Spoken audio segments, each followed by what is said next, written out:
Старый пес по кличке Туман сидел возле кроватки годовалого Ивана и не отводил от малыша внимательного взгляда. Казалось, он следил за каждым движением ребенка и прислушивался к любому шороху в комнате. Когда отец мальчика попытался осторожно увести собаку в коридор, Туман неожиданно оскалился и тихо зарычал. Это выглядело настолько странно, что Сергей растерялся. Пес никогда прежде не проявлял агрессии по отношению к членам семьи, а теперь не подпускал родного отца к кроватке собственного сына. В ту ночь мужчина всерьез подумал, что с животным что-то случилось.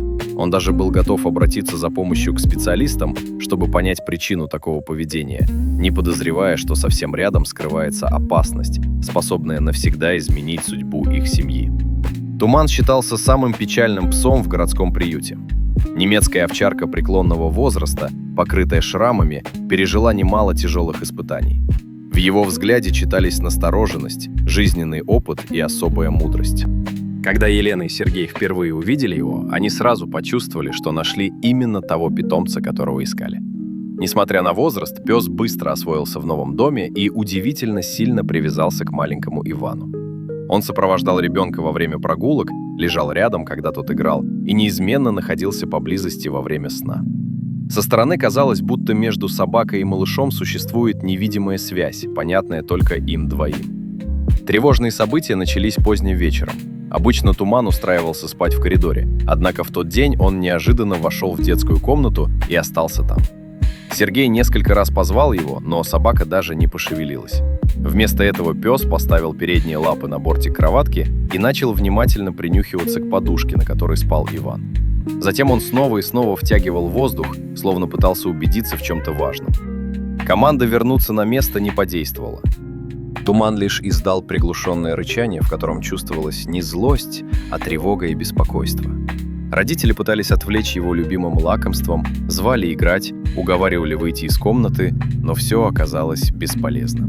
Когда Сергей попробовал настойчиво отвести пса от кроватки, тот лег на пол и буквально закрыл собой проход. Такое поведение выглядело настолько необычным, что супруги начали всерьез беспокоиться за состояние питомца. Они не понимали, почему спокойная и послушная собака внезапно стала вести себя подобным образом. Ночь прошла в напряжении. Сергей почти не сомкнул глаз и периодически наблюдал за детской через видеоняню. Туман продолжал дежурить возле кроватки, словно настоящий часовой. Время от времени он осторожно касался носом подушки и снова замирал. На рассвете Елена взяла проснувшегося Ивана на руки. Только после этого пес немного отошел в сторону, но продолжал внимательно смотреть на место, где спал ребенок.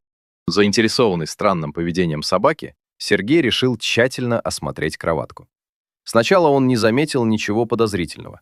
Однако спустя мгновение его рука коснулась необычно теплого участка. Разобравшись внимательнее, мужчина обнаружил источник проблемы. Внутри матраса находилась старая радионяня, о которой давно забыли. Из-за неисправности устройство перегревалось и уже начало плавиться. Дыма почти не было видно, но в воздух постепенно попадали опасные вещества. Тогда родители осознали, насколько серьезной могла стать ситуация. Если бы никто не заметил неисправность, через некоторое время мог начаться пожар. Даже без открытого огня ребенок рисковал надышаться токсичными продуктами плавления пластика. Туман почувствовал подозрительный запах намного раньше людей и всю ночь пытался предупредить хозяев о надвигающейся беде. Именно поэтому он не отходил от кроватки и не позволял никому вмешаться. Потрясенный Сергей опустился на колени рядом с собакой, крепко обнял ее и попросил прощения за свое недоверие. Туман спокойно лизнул хозяина в щеку и дружелюбно завилял хвостом, словно ничего особенного не произошло. Для него самым важным было то, что ребенок находится в безопасности.